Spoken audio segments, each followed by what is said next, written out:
जय हिंद दोस्तों। आपका स्वागत है हमारे JMR एजुकेशन चैनल पे। आज मैं आप लोगों को भारत सरकार की क्या नीतियाँ थी महिलाओं की समस्याओं के समाधान के लिए, उसे मैं बताने वाली हूँ। ठीक है, ये भारत सरकार की नीतियाँ एवं महिला समस्या की चर्चा करें। क्या है कि भारत सरकार की नीतियाँ एवं महिला समस्या की चर्चा करें। चलिए इसका आंसर देखते हैं। भारत सरकार की क्या नीतियाँ थी महिलाओं की समस्याओं के समाधान के लिए। भारत सरकार ने महिलाओं के पिछड़ेपन को देखते हुए उनके लिए कई नीतियां पारित की जो उनके उत्थान के लिए आवश्यक था। ये नीतियां इस प्रकार है, मतलब भारत सरकार ने महिलाओं के पिछड़ेपन को देखते हुए उनके लिए कई नीतियां पारित की थी, ठीक, जो उनके उत्थान के लिए आवश्यक थी। ये नीतियां इस प्रकार है, देखते चलिए कितनी सारी नीतियां हैं। मतलब महिलाओं के उत्थान के लिए भारत सरकार ने क्या किया कि बहुत सारी नीतियां लाए हैं, बहुत सारे नियम, बहुत सारे कानून बनाए गए हैं जिससे महिलाओं का उत्थान हो सके। ठीक है, और उन्हीं नीतियों को थोड़ा देखना है हम लोगों को। चलिए देखते हैं। पहला, बेटी बचाओ बेटी पढ़ाओ। दूसरा हमारा क्या है, वन स्टॉप सेंटर। तीसरा, महिला हेल्पलाइन। चौथा, उज्ज्वला योजना। पांचवा, स्वधार गृह। छठा, सखी निवास। ये साप्तमा सॉरी इसे सातवां को हम काट चुके हैं। सातवां को जो 8 वाला पॉइंट है उसमें इंक्लूड कर दीजिएगा, प्रधानमंत्री मातृ वंदना योजना। और 9वां, फ्री सिलाई मशीन योजना। ठीक है, चलिए एक एक करके इस पॉइंट को हम डील करते हैं। बेटी बचाओ बेटी पढ़ाओ योजना। इस बेटी बचाओ बेटी पढ़ाओ योजना के तहत सरकार ने बेटियों को बचाने एवं उन्हें पढ़ाने की बात कही है। ठीक, मतलब बेटी बचाओ बेटी पढ़ाओ योजना के तहत सरकार ने क्या किया कि बेटियों को पढ़ाने और उन्हें उनकी जीवन को बचाने की बात कही गई है। ठीक है, इसकी शुरुआत 22 जनवरी 2015 को हरियाणा के पानीपत से की गई थी। ठीक, इस योजना का उद्देश्य बालिका लिंग अनुपात में गिरावट को रोकना एवं महिला सशक्तिकरण को बढ़ावा देना है। भारत के कई क्षेत्रों यह योजना चलाई जा रही है। भारत के कई क्षेत्रों में ना यह योजना चलाई जा रही है। ठीक, यह योजना उन महिलाओं को मदद करती है जो घरेलू हिंसा की शिकार होती है। ठीक, ये जो बेटी बचाओ बेटी पढ़ाओ योजना है ये हमारे देश के माननीय प्रधानमंत्री नरेंद्र मोदी के द्वारा लाया गया था। ठीक है, इसके कुछ बिंदु को देखते हैं बेटी बचाओ बेटी पढ़ाओ की योजना के।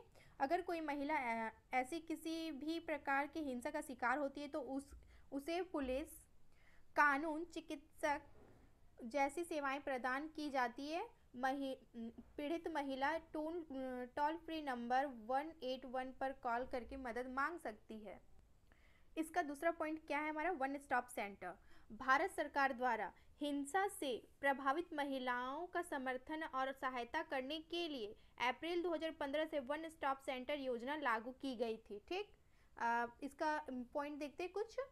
यह योजना मूल रूप से सखी के नाम से जानी जाती है। इसके तहत प्रत्येक जनपद में एक सखी वन स्टॉप सेंटर बनाए जाने की योजना है। वन स्टॉप सेंटर स्कीम ऐसी व्यवस्था है जहां हिंसा से पीड़ित कोई भी महिला किसी भी समय मदद ले सकती है। इसका दूसरा पॉइंट, यह योजना हिंसा, जाति, धर्म, वर्ग, क्षेत्र, यौन अभिविन्यास या वैवाहिक स्थिति से प्रभावित 18 वर्ष या उससे ऊपर की महिलाओं की सहायता प्रदान करता है। ठीक, इसका तीसरा बिंदु क्या है, महिला हेल्पलाइन।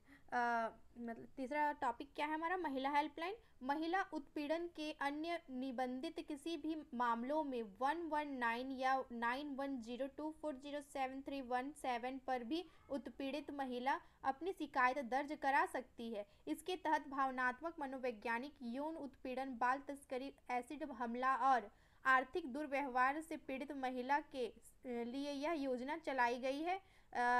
इसका बिंदु आप बना सकते हैं, हिंसा मुक्त जीवन का अधिकार संविधान अनुच्छेद 21 से निहित है, अतः उन्हें भी हिंसा मुक्त जीवन जीने का अधिकार है। ठीक, चौथा पॉइंट हमारा क्या है, उज्ज्वला योजना। उज्ज्वला योजना जो सिलेंडर दिया जा रहा है वो है। ठीक है, यह योजना महिलाओं पर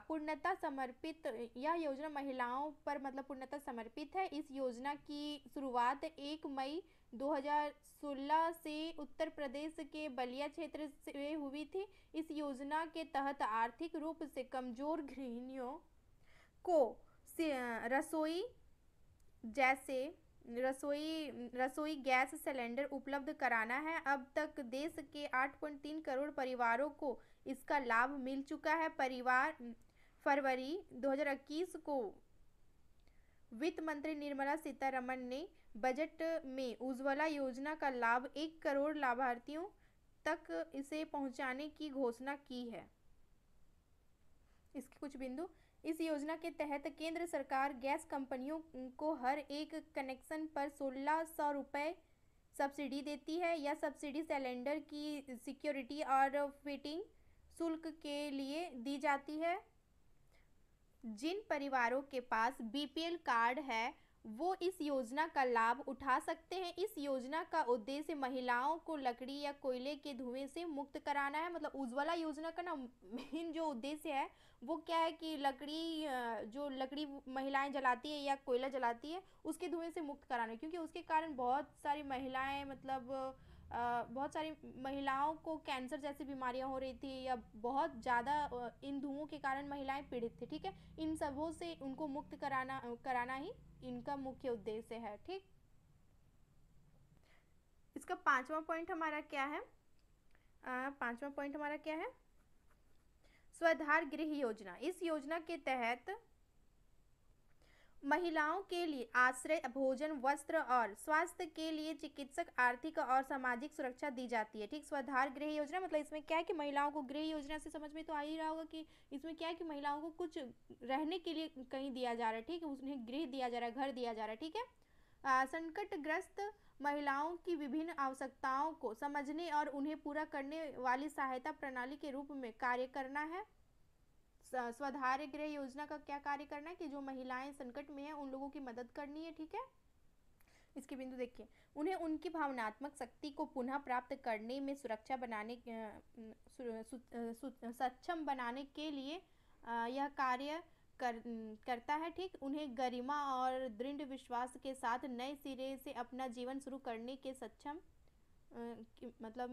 बनाता है। क्या है कि जो महिलाएं उत्पीड़ित है या जिनके साथ कुछ गलत हो चुका है उन लोगों की ये मदद करता है स्वधार गृह योजना। ठीक, उन महिलाओं को वो अपने पास रखता है और उन्हें सक्षम बनाता है। उनका जो भी वो जिस भी कंडीशन से गुजर चुकी है उससे उन्हें बाहर निकालने में उसकी मदद करता है। उसे एक अच्छा और बेहतर इंसान बनाने में क्या करता है कि उसकी मदद करता है। ठीक है, इसका छठा पॉइंट क्या है हमारा? सखी निवास योजना। इस योजना के तहत कामकाजी महिलाओं के लिए हॉस्टल की सुविधा दी जाती है। जिसमें वे अपने बच्चों को भी रख सकती है। उन्हें इस योजना के तहत कम आय पर हॉस्टल की सुविधा दी जाती है। ठीक, इसका पहला क्या है? पहला पॉइंट इसका हम देख सकते हैं, शादीशुदा महिलाएं इस योजना के तहत 18 साल तक की बेटी और 12 साल के बेटे को अपने साथ रख सकती है। इसका दूसरा पॉइंट क्या है? इस योजना का फ़ायदा वही महिलाएं उठा सकती है जिनकी आय शहरों में प्रति माह 50,000 रुपये से कम हो। इस योजना में आवेदन देने के लिए महिला एवं बाल विकास विभाग में संपर्क कर सकते हैं। इस दौरान आपको कई पर्सनल डॉक्यूमेंट्स प्रूफ के लिए सबमिट करने होंगे। ठीक, इसका सातवां पॉइंट हमारा क्या है? प्रधानमंत्री मातृ वंदना योजना। इस योजना के तहत 100% अस्पतालों या प्रशिक्षित नर्सों की निगरानी में महिलाओं को प्रसव कराया जाता है ताकि प्रसव के दौरान मां और उसके बच्चे को स्वास्थ्य की उचित देखभाल की जा सके। सुरक्षित मातृ वंदना योजना की शुरुआत 10 अक्टूबर 1919 में की गई थी। यह योजना गर्भवती महिला के साथ साथ उसके नवजात बच्चे को सुरक्षा प्रदान करता है तथा निःशुल्क स्वास्थ्य सेवाएं सरकार द्वारा प्रदान करने का कार्य करता है। इस योजना का उद्देश्य माता और नवजात शिशु की मृत्यु दर को रोकना है। ठीक, इसका आठवां पॉइंट क्या है हमारा? फ्री सिलाई मशीन योजना। फ्री सिलाई मशीन योजना के तहत सरकार की और से फ्री सिलाई मशीन प्रदान की जाती है जिसके जरिए वह आसानी से घर बैठे रोजगार प्राप्त कर सकती है। इसके तहत देश के तमाम गरीब महिलाएं जिसका लाभ निःशुल्क सिलाई मशीन प्राप्त करने प्राप्त करके उठा सकती है। केंद्र सरकार इस योजना के अंतर्गत हर राज्य में 50,000 महिलाओं को निःशुल्क सिलाई मशीन प्रदान करेगी। इस योजना के अंतर्गत केवल 20 से 40 वर्ष की आयु की महिलाएं आवेदन कर सकती है। ठीक है, थैंक यू गाइज।